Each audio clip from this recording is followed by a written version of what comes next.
お前を超えるため。 원피스에는 최강 검호로 불리는 쥬라클 미호크가 정점의 자리를 지키고 있으며 그 외 여러 검호들이 미호크를 목표로 달려가고 있는데요. 미호크 외에 임팩트가 있는 검호로서는 미호크에게 패배 후 제자로 들어간 롤로노와 조로가 있으며 나머지 검호들은 이 두 사람만큼의 큰 이목을 끌지는 못하고 있습니다. 不器用なやつめ。 사실상 현재 최강검사와 미래 최강검사 위치가 확정된 미호크와 롤로노와 조로를 제외한 잔바리들의 강함은 어느 정도인지 알아보겠습니다. 검사에게 한 번도 패배한 적이 없다며 초기 등장한 다즈보네즈는 로빈을 제외하면 바로크 워크스의 간부 중 최강자였는데요. だってそこまでよミスターワン。止めるな、ミス・ダブルフィンガー。 웨스트블루의 킬러로 불리웠으며 롤로노와 조로를 만나기 전까지는 검사에게 한 번도 상처를 입은 적이 없는 강자였습니다. 굉장히 과묵한 성격으로 보스였던 크로커다일과도 잘 어울리는 인물이었는데요. 당시 넘버2였던 봉쿠레와의 잠깐의 싸움을 보여주었을 때 칼날칼날 열매를 보여주었으며 공격을 당하였지만 벽을 조각내버리고 특별한 능력이 있는 것을 보여주었습니다. なんだい。 그리고 비비를 통하여 알라바스타를 구하러 오는 밀짚모자 일당의 부선장인 롤로노와 조로와 마주하게 되었는데요.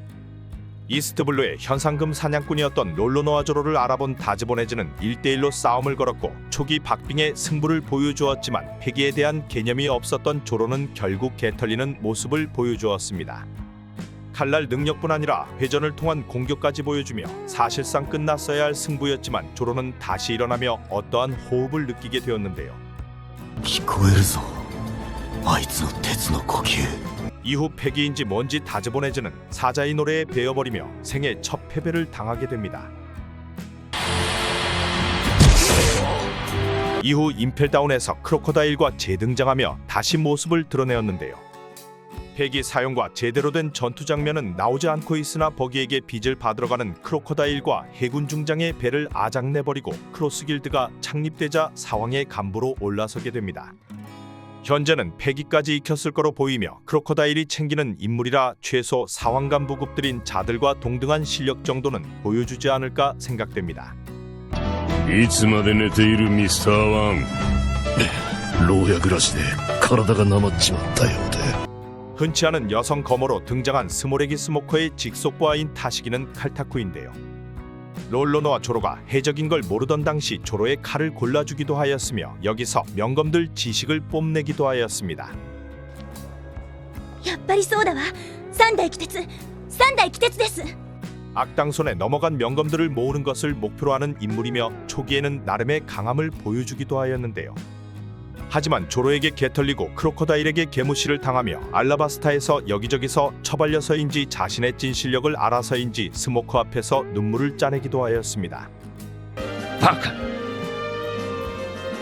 泣くほど悔しかったらもっと強くなってみせろ。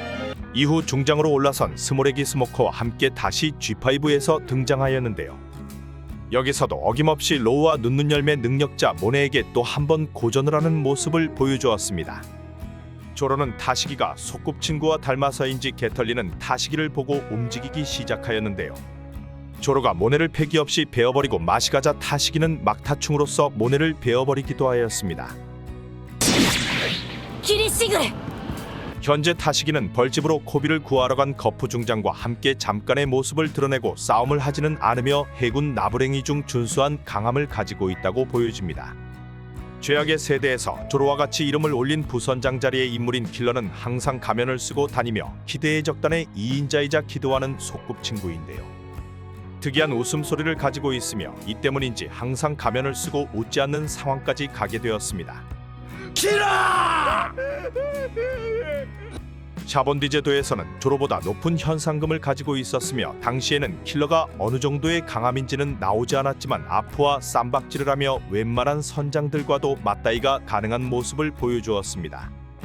킬러는 카이도 5편에서 제대로 모습을 나타냈으며 조로와 맞붙고 자신의 검수를 보여주었는데요.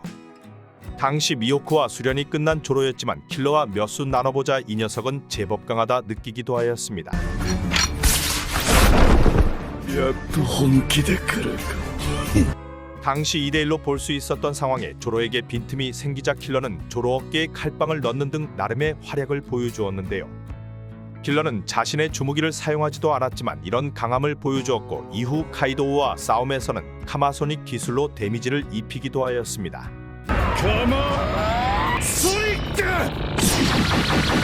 같은 최악의 세대였던 바지로킨스를 압도하기도 하였으며 키드의 목숨을 들고 있던 호킨스의 팔을 잘라버리며 순간적으로 머리가 잘 돌아가는 모습도 보여주었습니다. なぜ俺の腕が切れた 웬만한 사황 간부급들을 정리할 수 있는 강자 중 한 명이며 키드와 꾸준하게 모습을 보여줄 거라 생각되었지만 샹크스의 카무살이 한방의 키드와 함께 현재는 나가리가 되어버렸습니다. 해군 중장의 검사로 워터7에서 등장하였던 티본 중장은 거의 좀비와 같은 외모를 가지고 있지만 매우 순수하게 정의로운 해병으로 꼽히는데요. ここは正義の起こりへと続く道なり 해군에서는 해왕류도 해적선이고 뭐든지 갈라버리는 인류 검사로 뽑히고 있습니다. 매우 말라서 해골과 같은 얼굴을 가지고 있으나 외모와 다르게 가장 선량한 해병으로 부하가 벌레에게 물려긁다 피가 나자 자신의 코트를 찢어서 지혈하는 모습도 보여주었습니다. 첫 등장 시 니코로빈을 연행해가는 바다열차에 타고 있었으며 CP9을 돕고 있었는데요. 여기서 혼자 선로 한복판에서 낙오가 되었지만 거대한 해왕류를 베어버리며 다시 바다열차를 쫓았습니다. 그리고 로빈을 되찾기 위해 밀짚 모자 일당이 단 로켓맨이 다가오자 이를 티본이 막아세우며 롤로노와 조로와 1대1 대결을 하게 되었는데요.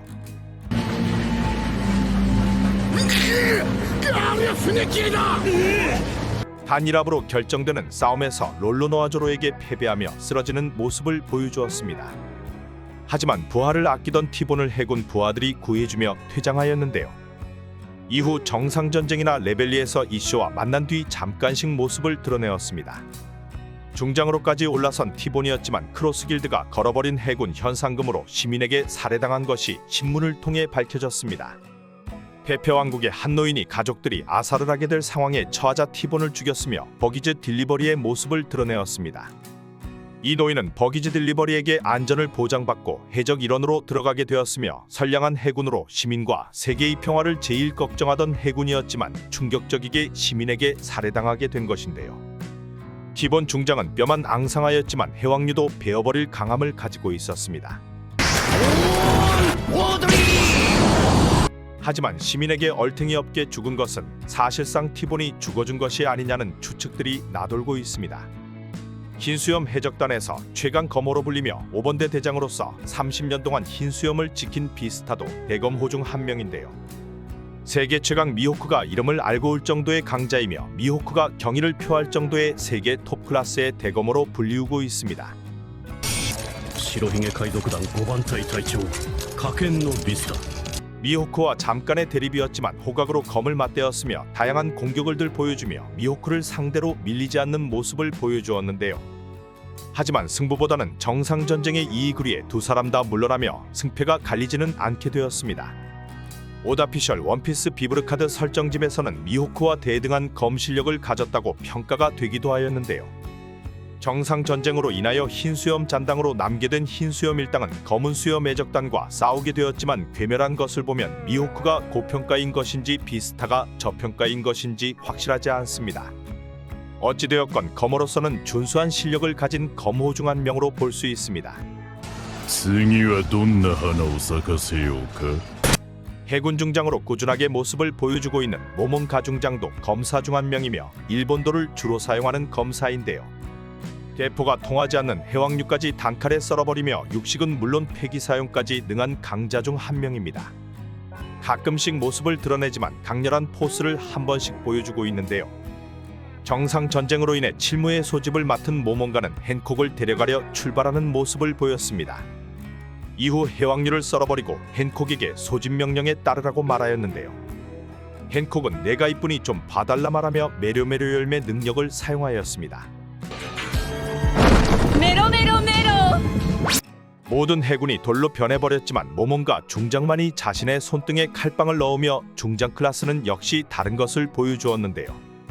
일과 영은 다르다라고 한마디 날리고 명장면을 남기며 중장에서 나름의 인지도를 확보하게 되었습니다. 1と0は違う 정상 전쟁에서는 루피를 순간 베어버리는 모습을 보여주며 원피스 극장판에서는 조로와도 검을 주고받기도 하였는데요. 여기서 루피가 저 녀석은 상당히 강하다고 언급하기도 하여 중장 중에서는 상타치를 보여주는 중장으로 훗날 강자 중 한 명으로 성장하지 않을까 생각됩니다. 순간 떠오르게 된 유망주로 검은 수염 매적단 검호인 비의 시류는 한때 임펠다운 감옥의 간수장이었는데요. お前は死刑囚宣告猶予だ 마젤란과 호각으로 싸움이 가능하다는 강자로 이완코프도 시류는 굉장히 골치 아픈 인간이라며 강함을 인정하는 모습을 보였습니다. 하지만 미쳐버린 살인광으로 검은 수염 매적단이 임펠다운으로 들어오자 해적으로 돌연 배신을 때려버렸는데요.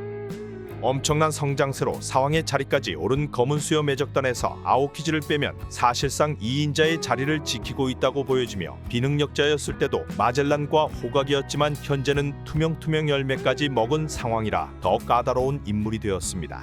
どうだ俺の能力はてめえ今透明に 현재까지 제대로 된 싸움 장면이 나오지는 않았으나 웬만한 사왕 간부들은 다 썰어버릴 능력을 가지고 있다고 생각됩니다. 게코모리아가 해적섬에 방문하자 투명 열매 능력을 보여주며 모리아는 견문색 패기가 없는 것인지 순간 베어버리기도 하였는데요. 질모예를 간단히 압도하며 최근에는 벌집으로 코비를 구하러 온 해군 전설 거프의 배를 빵꾸내기도 하였습니다. 코비를 지킬 것을 알고 있던 거프를 유인하여 전투 센스를 보여준 것이었는데요. 시류에게 치명상을 입은 거프는 검은 수염 매적단 간부들에게 밀리며 결국 얼어붙게 만들었으며 제일 큰 역할을 한 것이 바로 코비와 시류라고 볼 수 있습니다. 들려오는 썰로는 미호크가 시류에게 패배하고 세계 최강을 이긴 비위 시류를 조로가 이기며 조로가 최강검으로 올라갈 것이라는 쌉소리들도 나돌고 있습니다. 검은 수염 해적단과 밀짚 모자 해적단이 맞붙게 된다면 시류의 상대는 조로가 될 것이며 조로와 미호크를 제외하면 검호 잔바리들 중에서는 제일 강력한 인물이 아닐까 생각됩니다. 감사합니다. おめえは誰だ